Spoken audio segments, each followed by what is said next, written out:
测试网络摄影机跟麦克风。那我们开到 Meet 的时候，当然这个是要做视讯会议，对不对？第一件事要做什么呢？好，不是先发起会议啦，先测试你的设备是不是 OK。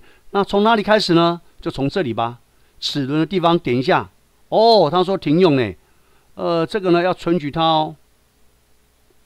好，这里呢他告诉你让你点，这边要点什么呢？允许。这边点一下，这边叫允许一律存取我们的什么？不要封锁麦克风。完成，看见了吗？如果你把它封锁的话，它就没有办法操作了。来，我们重新整理一下吧。好，来这里再看一下，点这里。好，预设麦克风。他现在抓到是我 Webcam 呢。那事实上，我聪行老师还准备了一个耳挂式麦克风，所以我选这个。继续讲话，看看能不能收得到哦。那喇叭的地方呢，就使用电脑的喇叭。这没有问题的，对不对？